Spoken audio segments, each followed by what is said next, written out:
Mesdames, Messieurs, merci d'être là aujourd'hui, ce matin. Et c'est une étape importante que nous allons franchir et que depuis plusieurs mois nous préparons. Parce que je suis en effet intimement convaincu que c'est en affrontant la réalité du monde que nous pourrons retrouver dans notre pays de l'espérance. Et c'est au fond notre défi aujourd'hui. J'entends certains qui pensent que notre pays est en déclin, que le pire est à venir, qu'au fond notre civilisation s'efface, et ils proposent le repli, la guerre civile ou les recettes du siècle dernier. J'en entends d'autres qui imaginent que la France peut continuer de descendre en pente douce, qu'au fond le jeu de l'alternance politique suffira à nous faire respirer et qu'en quelque sorte, après la gauche, la droite, et ainsi de suite, parce qu'on l'a toujours fait de la sorte, avec les mêmes visages, les mêmes hommes depuis tant d'années. Je suis convaincu que les uns et les autres ont tort. Parce qu'au fond, ce sont leurs modèles, leurs recettes qui ont simplement échoué. Le pays, notre pays, lui dans son ensemble, n'a pas échoué.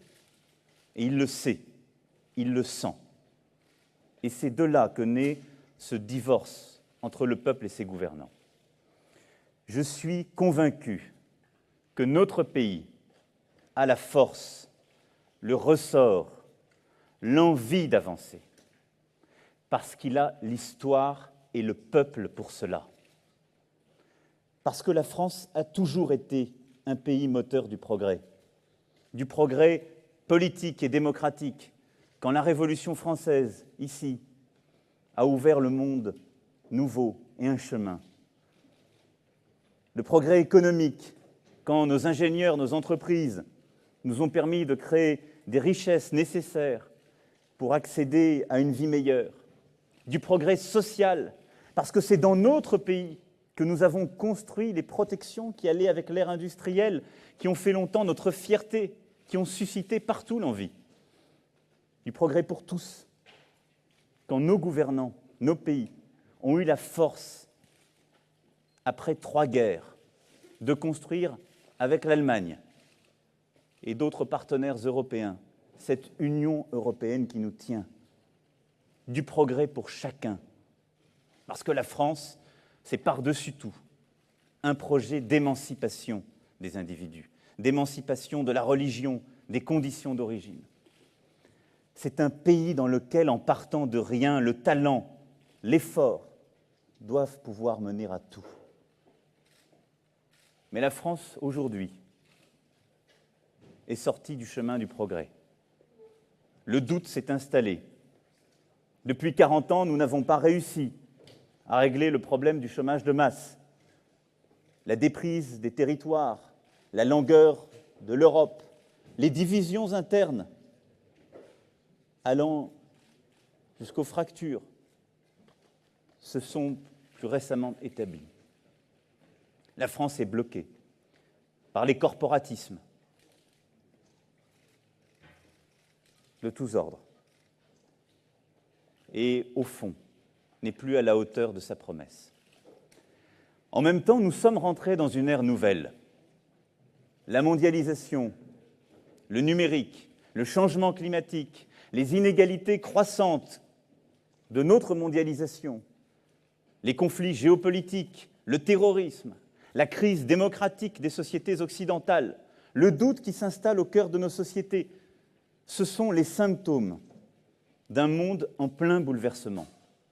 Cette grande transformation que nous sommes en train de vivre, nous ne pouvons y répondre avec les mêmes hommes et les mêmes idées, parce qu'elle vient encore décupler nos doutes et nos faiblesses.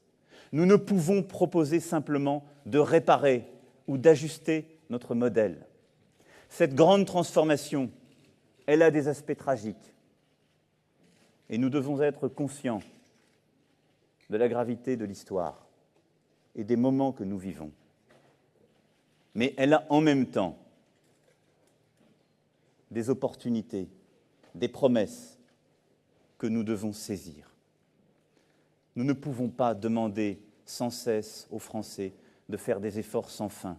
Nous devons regarder ensemble la vérité en face, débattre de ces grandes transformations à l'œuvre et dire où nous voulons aller, dans quelle direction, par quel chemin, parce que le temps sera long qui nous y conduira, parce que tout cela ne se fera pas en un jour.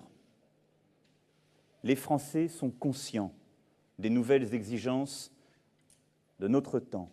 Bien souvent, ils ne sont plus que leurs gouvernants. Ils sont moins conformistes, moins attachés à ces idées toutes faites qui n'assurent rien d'autre que le confort intellectuel de la vie politique. Face à ces défis, notre système politique est bloqué. Lorsque je dis cela, je n'accuse personne. Je ne parle pas des élus. Nombreux sont au contraire ceux qui, par leur dévouement, s'engagent pour le pays. Mais les appareils politiques, les logiques politiciennes paralysent aujourd'hui notre capacité d'aller de l'avant. J'ai vu de l'intérieur la vacuité de notre système politique qui empêche les majorités d'idées au motif qu'elles fragilisent les appareils, les partis traditionnels, les intérêts acquis, qui ne poursuit plus, au fond, l'intérêt général, mais son propre intérêt, qui a transformé la vie des Français en simple décor de son propre théâtre d'ombre. J'ai pu mesurer, ces derniers mois, ce qu'il en coûte de refuser les règles obsolètes et claniques d'un système politique qui est devenu le principal obstacle à la transformation de notre pays. Je sais ce que c'est. Je sais aussi que je continuerai à l'éprouver. Cela ne fait que renforcer ma détermination. Parce que ce système, je le refuse. Face à cela, je sais l'énergie du peuple français. Elle peut nous conduire à donner le meilleur de nous-mêmes. C'est cette énergie qui est aujourd'hui le quotidien des milliers d'associations qui font dans l'ombre le travail de tenir notre société ensemble. C'est cette même énergie qui donne leur force à tous ceux qui innovent, travaillent, produisent chaque jour. Si nous voulons avancer, faire réussir notre pays et construire une prospérité nouvelle, il nous faut agir. La solution, elle est en nous. Elle ne dépend pas d'une liste de propositions qui seront oubliées le jour d'après, qui changeront même parfois durant le temps de l'élection et qui sont au fond là pour ne pas être appliquées. Elle ne saurait émerger non plus de compromis bancal. Elle se fera grâce à des solutions différentes, grâce à une révolution démocratique profonde. Elle prendra du temps, mais elle ne dépend que de notre unité, de notre courage, de notre volonté commune.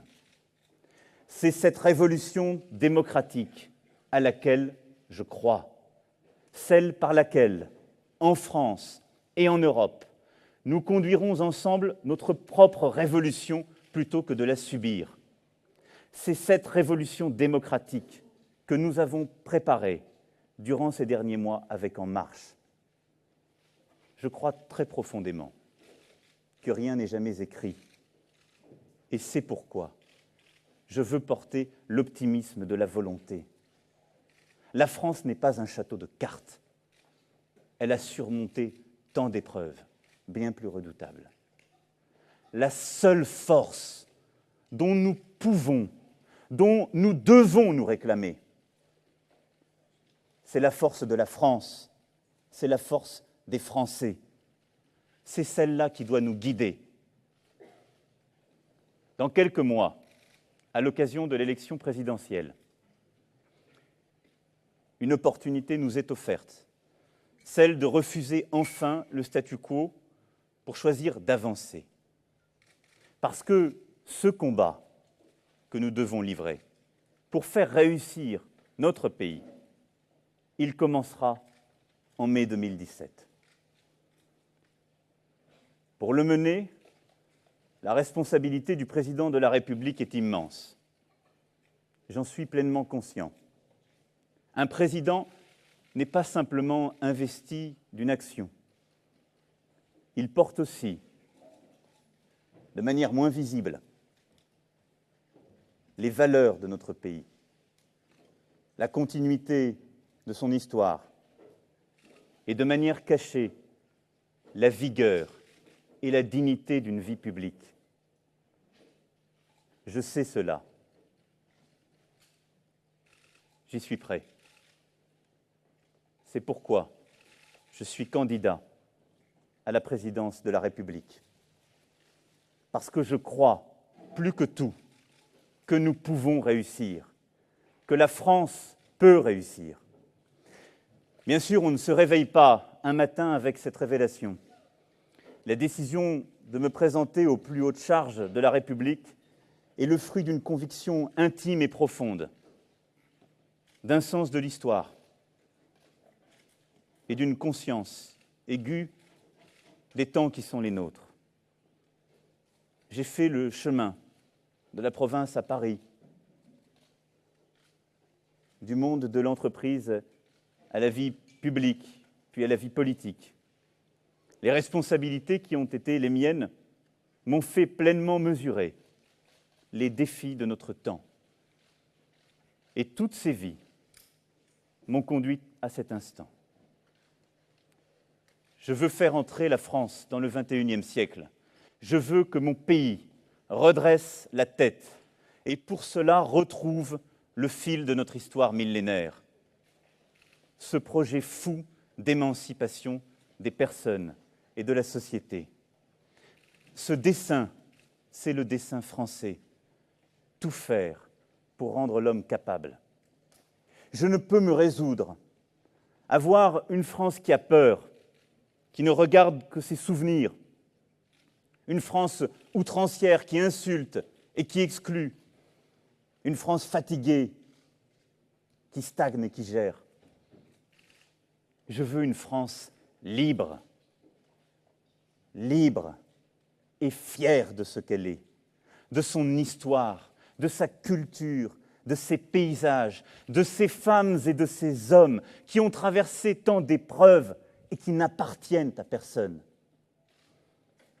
C'est pourquoi je place ma candidature sous le signe de l'espérance. La France peut réussir. Elle doit d'abord pour cela relancer l'Europe. J'entends tant de discours de haine sur ce sujet, de renonciation ou de repli. L'Europe, elle est notre chance dans la mondialisation. Et notre responsabilité est ici immense. La France doit retrouver confiance en elle et bâtir son projet. Par le travail d'abord, qui émancipe chacun. Parce que c'est par le travail que nous construisons notre place dans la société. Il n'y a pas de fatalité aujourd'hui à ce qu'un jeune qui vient d'un quartier difficile, comme celui où nous nous trouvons, ne puisse pas trouver d'emploi, mais parfois même pas le droit à la formation. Et le lieu où nous sommes, à ce titre, n'a rien d'innocent. Et je ne peux accepter de la même façon que dans nos provinces, tant de Français aujourd'hui attendent pour travailler, ou ne puissent même plus vivre de leur travail dans la dignité. Le travail, c'est ce qui nous construit. Par l'investissement ensuite, l'investissement dans notre avenir, pour réussir cette révolution numérique, pour réussir le passage vers une autre économie, vers une autre société, pour former, pour aussi accompagner cette transformation climatique et énergétique. Par l'école et la transmission ensuite. Notre pays se redressera par sa jeunesse. Je sais que beaucoup doutent de la jeunesse. Ils ont tort. Il ne s'agit pas de lui faire des promesses. On lui en a trop fait. Il s'agit de transmettre notre culture, nos valeurs, et ainsi de permettre à tous les jeunes de construire librement leur avenir. C'est cela, croire en sa jeunesse. Bâtir notre projet par des nouvelles protections aussi. Car dans ce monde incertain, chacun doit être libre. Et nous devons pour cela protéger contre les risques de la vie, contre l'insécurité, garantir ces protections, la santé, la retraite pour les plus âgés. Parce qu'on ne construit rien de solide en laissant des millions de Français au bord du chemin. C'est cela, la vraie autorité. C'est cela, la crédibilité de l'État. Vous l'avez compris, je veux libérer l'énergie de ceux qui peuvent. Et dans le même temps, je veux protéger les plus faibles. Ce projet, nous devons aussi le bâtir par nos territoires. Nous avons des Frances aujourd'hui à réconcilier. Nos métropoles réussissent dans cette mondialisation. Il faut les y aider, les encourager, leur permettre de faire davantage. Elles sont notre chance. La France des quartiers a, elle, besoin de mobilité. Elle est aujourd'hui assignée à résidence. Alors, qu'elle veut réussir, qu'elle veut qu'au fond, nous permettions aux jeunes et moins jeunes d'accéder à l'école, d'accéder à la culture, d'accéder à l'emploi. La France périurbaine et la France rurale ont le droit de réussir, de se développer. Et pour ce faire, nous devons aussi leur permettre d'aller de l'avant, investir et laisser faire. Cette France-là le veut, cette France le peut. Je veux une France qui croit en sa chance, qui risque, qui espère, qui n'admet jamais la rente indue ou le cynisme repu. Je veux une France entreprenante, où chacun choisit sa vie, où chacun peut vivre de son travail. Et une France qui considère les plus faibles. J'ai pour cela une confiance indéfectible dans les Français. L'enjeu n'est pas pour moi aujourd'hui de rassembler la gauche. Il n'est pas pour moi aujourd'hui de rassembler la droite.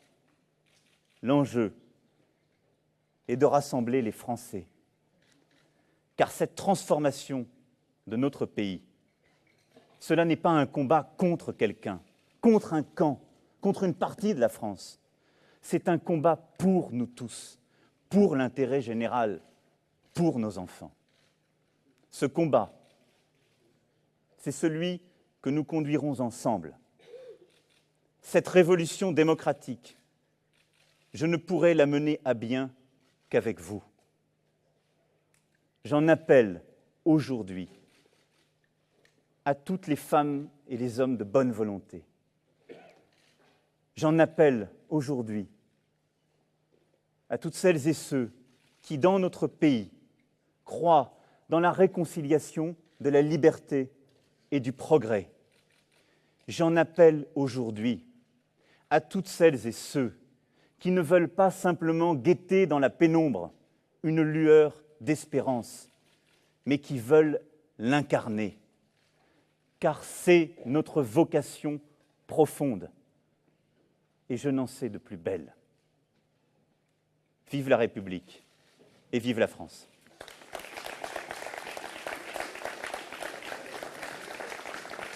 Merci à vous. Merci à vous.